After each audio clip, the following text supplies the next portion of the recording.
Asama harka fuune hordoftoota fi kabajamtoota isaanii mootii jira jirtu nagaa keessanii alhamdulillah galata rabbii nagaadha.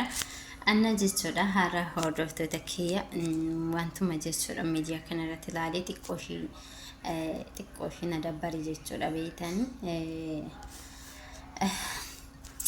Silaa wanti miidiyaa kanarratti argaa wanti baay'een des naman jedhu.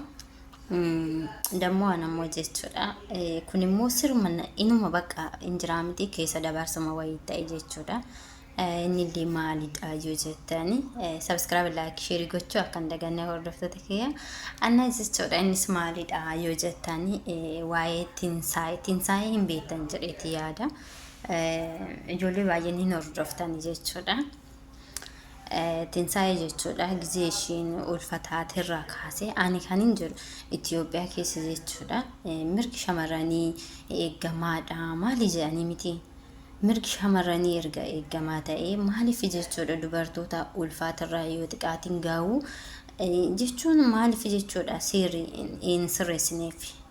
Hanga yoomititti hanga yoomiti bakka ninja Itoophiyaa kana keessa jechuudha maalumatu dhufaa jira dhugaa hay. Dhugaa biyya Arabaa keessatti bar jechuudha dhugaa namni gadaanti kan biraan jechuun baay'ee ulfaataadha biyya Arabaa keessatti jechuudha. Hindee Itoophiyaa keessatti nama ajjeesanii mana hidhaa seenanii waggaa 6 waggaa 5 hidhamanii bahan. Isaayyuu yoo ragaatti qabaatan ragaatti hin qabdu taanaan sanumaayyuu guyyaa takkaayyuu mana hidhaa keessan bulchan.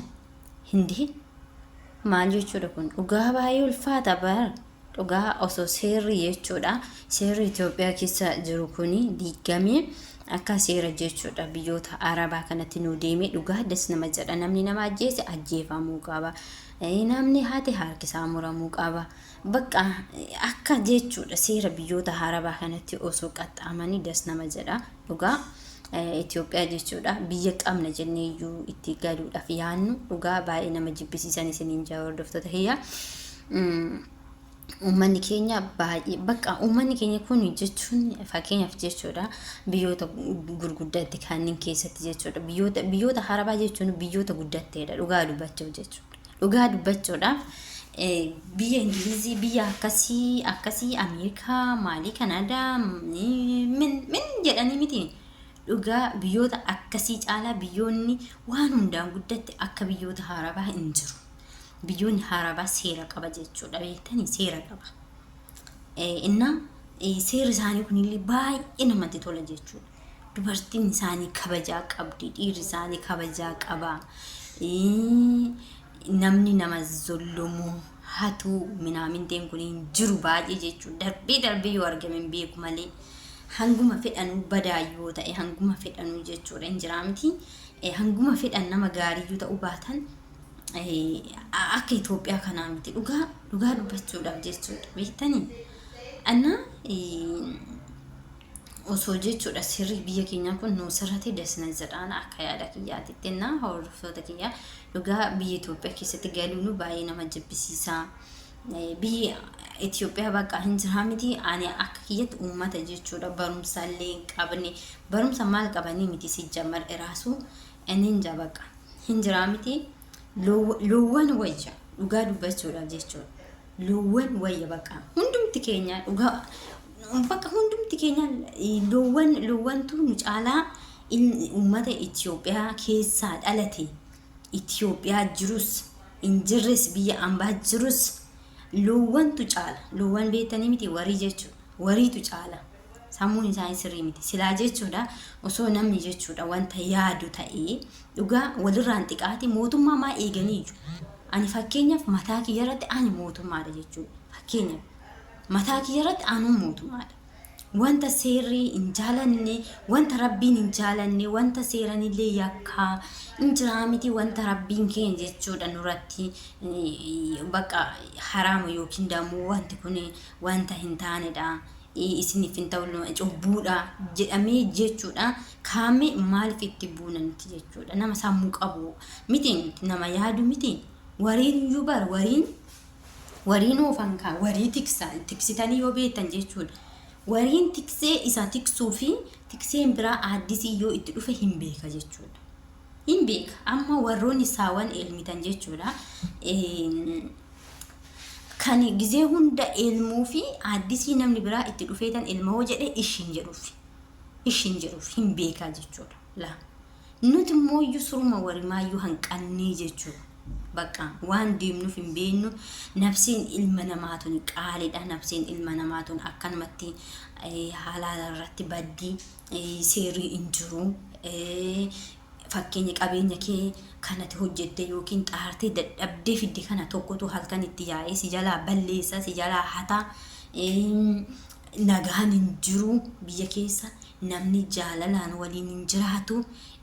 Abbootiin amantii, abbootiin gurguddoowwan kunniin silaa jechuudha karaa irratti nama qajeelchanii jedhamanillee waan tonkolii malee, waan dharaa malee, jireenya namaa balleessu malee, kan warroonni qeesii ta'an digimtii namatti hojjetu malee, warroonni qeesota ta'an dammoo deebee sheekota ta'anillee digimtii hojjetu malee.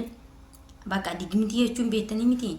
Bakka waan jechuun jireenya namaa balleessu baxabbatu kan akkati nagaadhaan hin jiraan si godhu kan hojjetu malee karaa rabbii irratti namni nama gorsu nama qajeelchu hin jiru jechuudha. Hin jiru amma xiqqoo deemee bakka afuura hamaadhaan iyyuu akka silaamas raawwatamaatuma jira jechuudha. Raawwatamaatuma jira. Ilmi haadha ofii ajjeesu, haati intala ajjeesu, intalli haadha ajjeesu, abbaan ilma ajjeesu, ilmi abbaa ajjeesu. Kun immoo normaalii ta'ee jira Itoophiyaa keessatti jechuudha. Normaalii ta'ee jira. Bakka kunumaanuyyuu bakka maaliin jedhaayyuu hin dhufa maalin jedha wanti dhufu hin jiru dhufee jira jechuudha. Dhugaa rabbii mee jechuudha hin jiraamti. Sigdatii faa godhaa, tsalotii godhaa, sagadaanii karaa rabbii keessatti deebi'a. Bakka addunyaan tun baay'ee nama jibbisiisti. Wallahi jechuudha. Addunyaan tun hin jiraamti. Ani akka kootitti jechuudha. Bakka dastitanya wanta hundaan gammaddu indoomu jechuudha. Indoomu dhabeetu rakkadheetu keessi kee gammadaa ture jechuudha. Garuu amma argadheetu qabaadheetu iyyuu keessi kee gammadaa miti. Maaliif bakka waan gaarii hin argitu qaba. Waan gaarii hin argitu jechuudha. Sinii galee namni hundi babbadee jira jechuudha. Dhugaa dammoo jechuudha. Haala xiqqooshii waa'ee tiinsuun dubbachuu dhufe. Tiinsuu dhugaa rabbii ulfataatee sa'aatii ulfataatirraan jechuudha. Rakkinni ishiitti dhufuu jammare. Dhugaa tiinsuun jechuudha. Tiinsaa hin beektan jedhetti yaada. Aara hin beektanii maal hin beekne miti waan taaniyyuu hin beektanii. Akkamitti ishee wallaaltanii. Annaa jecha hordoftoonni kiyya hin beekanii. Dhugaa ishiin ulfataateetuma itti ka'anii jechuudha. Haadha fi ilmaan itti ka'anii. Dhugaa ammallee ilmoo deesse ammas ilmoo ishiitillee jalaa fudhatanii jechuudha. Dhugaa baay'ee nama gaddisiisa. Baay'ee tokko nama gaddisiisa jechuudha. Wanti kun osoo ta'uu baate baay'ee bareedaadha. Dubartiin takka jechuudha. Dubartii deessee ciistu jechuudha. Hanga ji'a 2 ji'a 3 fakkeenya famma jechuudha. Fakkeenya yoo fudhanne waan ruutaa jechuudha. Ruutaa ji'a 2 moo akkas ji'a 2 moo ji'a 1 ciistee waan akkasitti kinoo jechuudha. Dhugaa dubbachuudhaaf Abrahaamillee jechuu hoolaa bitee geessee waan ishee barbaachisu hunda godhee fi intalli qalloo seksiqiisuun jechuudha. Furdattee ilmoo namaa fakkaatteeti iddoo da'insa isheetii waan araasinati keessaa baate jechuudha. Tanammoo laalame dhugaa garaana nyaatte rabbi garaana nyaatte taazaazinaalech baay'ee garaana nyaatte. Ishi shaawari seente jennaan ilmoo ishee akkasumatti jalaa fuudhe. Ilmoo ji'a takka ji'a maalii torbee lamaayyuu hin guunne torbee takka taatiin torbee matakkaayyuu hin taatu jechuudha. Ilmoo jalaa fuudhanii rabbi maal abboo ishii dambisaatii qabdi jedhan intalli osoo duuteeoo osoo duuteeoo akii ilmoosa fuudhanii eessaan naqu fakkeenyaaf fi almaan bahanii yookiin ilmoo silaa alaayyuu bahuyyuun qabdu alaayyuun baatu silaa ilmoon akkamitti ala baati.